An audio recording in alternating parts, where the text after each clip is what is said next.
সেখানে ভাব যে ওনার একটা বিশাল নেক্সাস ছিল, যাতে উনি বেশ কিছু ইন্টার্ন হাউস স্টাফ এদেরকে দিয়ে ওই নেক্সাসটা চালাতেন।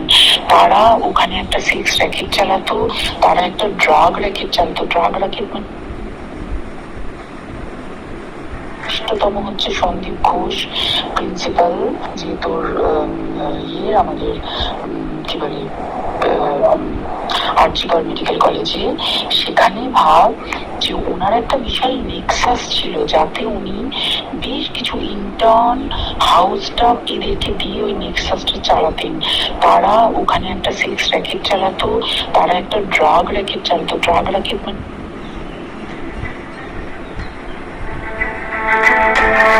আমরা ইতিমধ্যেই শুনলাম সেই ভাইরাল হওয়া অডিও, এবং এই অডিওটা পোস্ট করেছেন অমিত মালভিয়া। তিনি সম্পূর্ণটা সোশ্যাল মিডিয়াতে পোস্ট করেছেন এবং এই অডিও সত্যতা যাচাই করেনি আজ তাক বাংলা। সুচেতার কাছে যাব।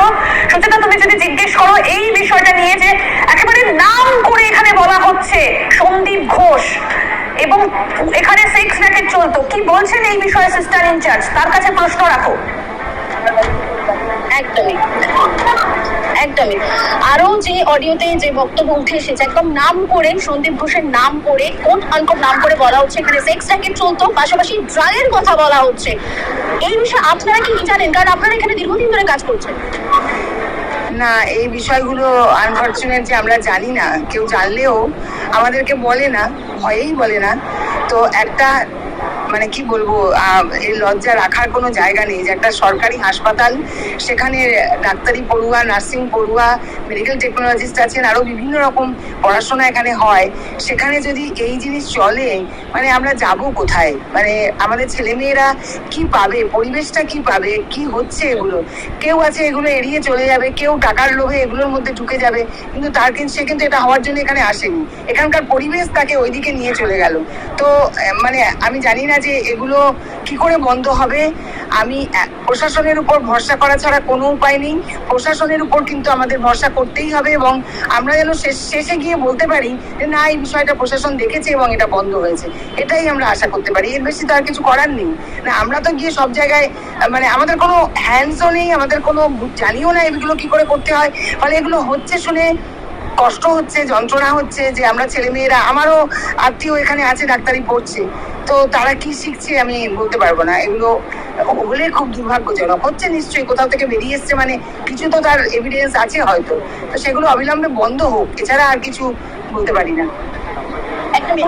আরো একটা অডিও আসছে, তোমার কাছে আসবো। আমরা সেই অডিওটা একটু শোনাবো, যে প্ল্যান করে ওই তরুণী ডাক্তারকে মারার একটা প্ল্যান করা হয়েছিল। এই অডিওতে সেটা শুনতে পাওয়া যাচ্ছে। একাধিক অভিযোগ, সেক্স র্যাকেটের অভিযোগ উঠছে, সেটাও আপনাদেরকে আমরা শোনালাম।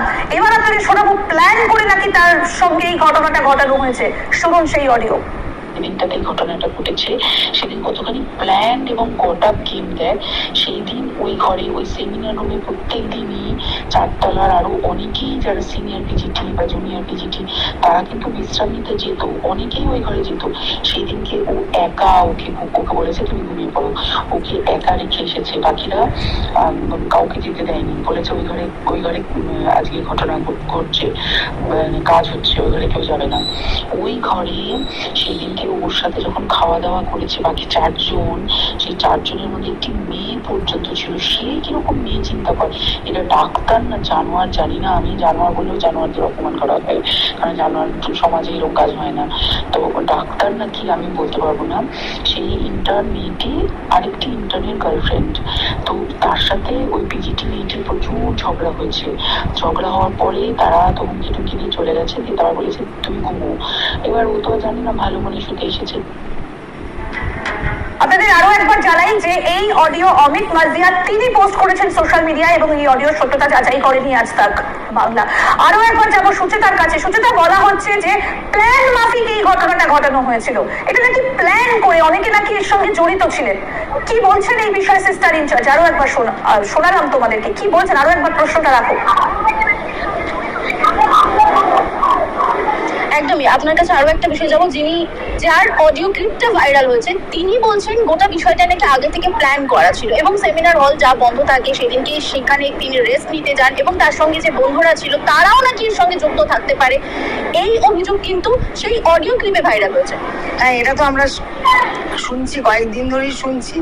তো মানে তার বন্ধুরা যদি থাকে, তার মানে তো ডাক্তার ছাত্রী, তার বন্ধু যারা তারা তাহলে ডাক্তার। তো আমরা প্রথমে ভাবিনি যে এটা সেই জায়গায় যাবে, যদিও তদন্ত বলতে গেলে শুরুই হয়নি, শেষ অবধি কি হবে আমরা জানি না।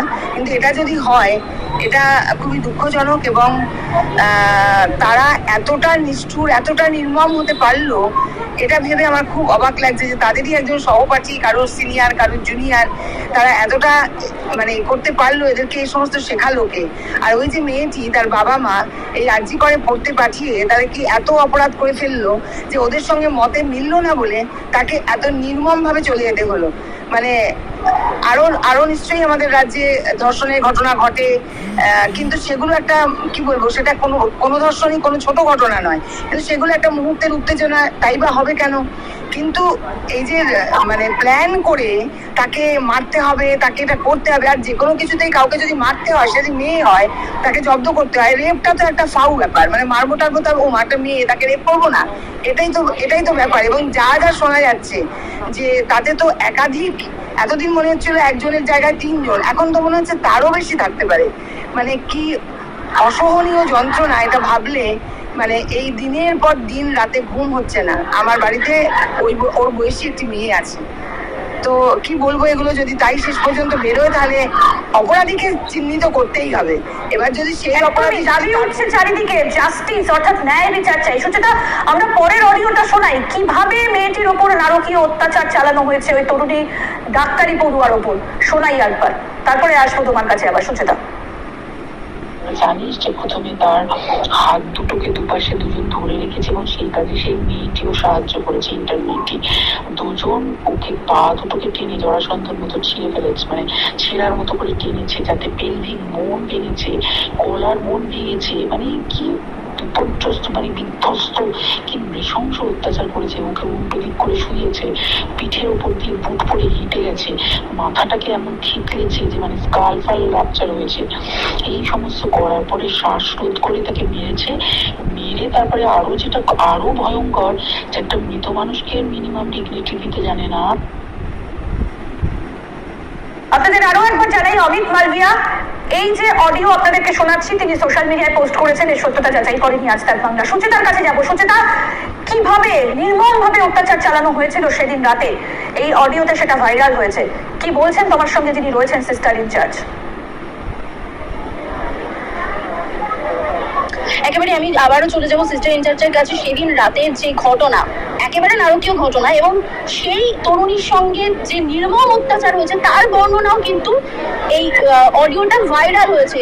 কিভাবে মাঝখান থেকে তাকে চিনে দেওয়া হয়েছিল এবং আরো একাধিক জিনিস যা হয়তো বলা যায় না, কারণ একটা মেয়ে হয়ে এটা বলাটা ভীষণ কঠিন বিষয়। আর আপনিও একজন মেয়ে, সেখানে দাঁড়িয়ে আপনারও একজন মানে ভীষণ কষ্ট হওয়া সেটা খুব স্বাভাবিক। আর আপনার বাড়িতে যখন বলছেন আরো একটি মেয়ে আছে, সেখানে বলা হচ্ছে যে তার পা দুটো মাঝখান থেকে পুরো চিনে দেওয়া হয়, নখের আঁচড় তো পাওয়া গেছে, আমরা দেখেছি, তাকে মাথায় মারা হয়, একাধিক আঘাত করা হয়। এই গোটা বিষয়টা নিয়ে আপনি কি বলবেন? মানে আপনি এতদিন ধরে কাজ করছেন, কখনো কি ভেবেছিলেন, কোনো মুহূর্তের জন্য মনে হচ্ছিল যে এরকম ঘটনার সাক্ষী হতে পারে আপনাদেরকে? না, এটা কোনোদিন মনে হয়নি যে এরকম একটা ঘটনা আমরা শুনবো। মানে ব্রুটালিটি, ক্রুয়েল, এই শব্দগুলো যেন কম পড়ে যাচ্ছে। এর থেকেও ভয়ানক, কি করে তাদের মনের মধ্যে এত ঘৃণা, এত ক্রুয়েল, এত ব্রুটালিটি তাদের মধ্যে আসলো, সত্যি এটা ভেবে কুলকিনারা পাওয়া যাচ্ছে না। তখনই যখন ভাবছি যে এটা একটা মেয়ের উপর দিয়ে গেছে, মেয়ে ছেলে যেই হোক না কেন, তার উপর দিয়ে এতখানি অত্যাচার গেছে, এটা ভেবে সত্যি এটা যদি না জানতে পারতাম কোনোদিন তাহলে ভালো হতো। এটা তো কেউ চায়নি। আমার ধারণা ওই যে ছেলে মেয়েগুলি, যারা জানি না কারা ছিল সেখানে, তার বন্ধুরা, তাদের বাড়ির লোকও মনে হয় ভাবতে পারে না যে তাদের বাড়ির ছেলে মেয়েরা এইরকম সাংঘাতিক একটা মানসিকতা তৈরি করে ফেলেছে নিজেরা। তো আমরা সমাজকে এই ধরনের মানুষ থেকে যতটা দূরে রাখতে পারি, বাচ্চাদের আমরা যাতে একটু সুস্থ সংস্কৃতি দিয়ে বড় করতে পারি, এটার দিকে আমরা যদি নজর না দিই, তাহলে ভয়ানক দিন আসবে, যে দিনে কিন্তু এরকমই হবে। শুনছি তো আমরা চারদিকে, ছেলে মেয়ে বাবা মাকে মেরে দিচ্ছে, বাবা মেয়েকে ধর্ষণ করছে, 13 বছরের মেয়ে সে মাকে মেরে ফেলছে। মানে এটা কিন্তু খুব সমাজের পক্ষে একদম ভালো বার্তা নয়। সেজন্যই বলছি যে এই যে ঘটনা, এটা মানে এই যে শব্দগুলো আমরা বলছি, নারকীয়, ব্রুটালিটি, ক্রুয়েল, এগুলো দিয়ে যেন এর থেকেও বেশি কি করে হতে পারে। আর শেষ পর্যন্ত কাউকে পেলো না, কোনো বন্ধুকে ডাকতে পারলো না, বাবা মাকে ডাকতে পারলো না। ভয়ানক একটা অবস্থা। আমরা যেন আর কেউ কোনোদিন এই ঘটনা যেন কোথাও না দেখে। আমরা নারকীয়, ভয়ানক, জঘন্যতম কোনো শব্দই, কোনো বিশেষণই যেন আজকে আর এর পাশে বসানো যাচ্ছে না। কারণ যে ঘটনা ঘটে গেছে, অত্যন্ত নির্মম ঘটনার সাক্ষী আমরা শোনাবো। এর পরে আর কি বলা হচ্ছে এই ভাইরাল হওয়া অডিও ক্লিপে। বলা হয়েছে যে সঞ্জয়, যাকে ইতিমধ্যে গ্রেফতার করা হয়েছে, তাকে নাকি বলা হয়েছিল সেমিনার হলে যেতে, তার জন্য নাকি অনেক কিছু সেখানে রেডি হয়ে আছে। শোনাবো কি বলা হচ্ছে ভাইরাল হওয়া সেই অডিও ক্লিপে, শুনুন।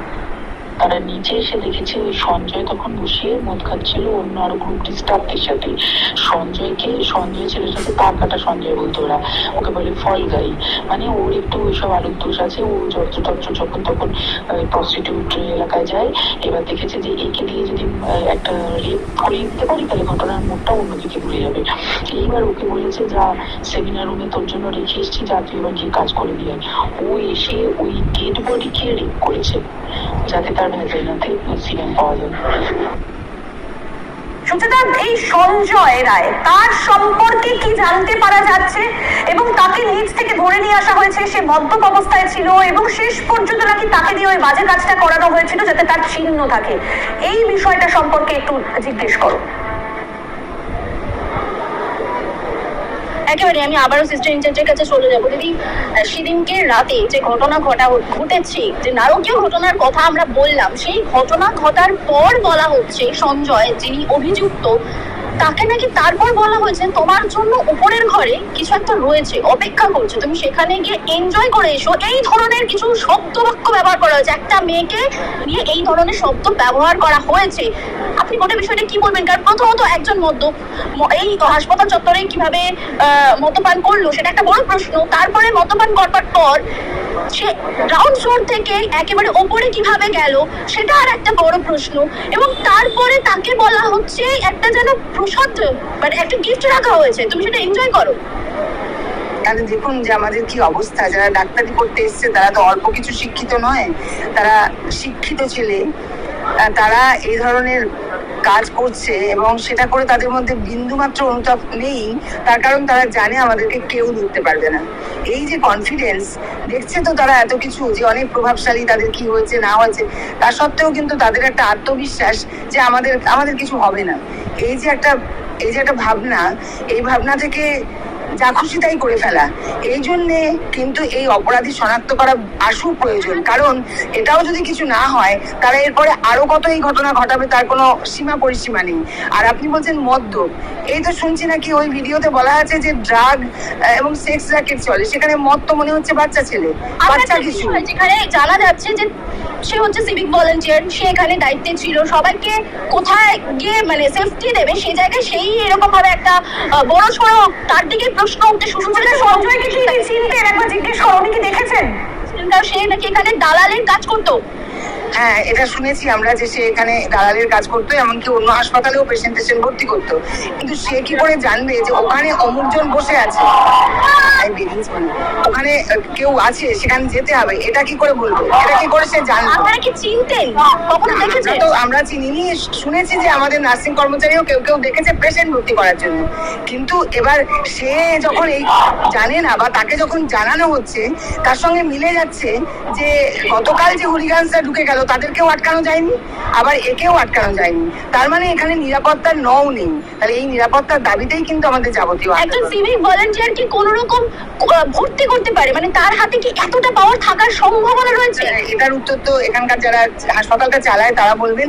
আর একটা কথা আপনারা বলছেন গ্রেপ্তার, আমরাও তাই শুনেছি, কিন্তু সিবিআই আসার পর শুনছি তার মেডিকেলও করা হয়নি। অ্যারেস্ট করার পর আমরা তো এতদিন জানি যে গ্রেপ্তার করা হলে তার মেডিকেল করা হয়। তাহলে কি এটাই সবাইকে দেখানোর জন্য যাচ্ছে আমরা একজনকে গ্রেপ্তার করেছি। কারণ সিবিআই আসার পরে কি তারা আলাদা করে আবার মেডিকেল করে? কিন্তু যতদূর জানতে পেরেছি যে তার মেডিকেল হয়নি গ্রেপ্তার করার পর। তাহলে আদৌ কি গ্রেপ্তার হয়েছিল?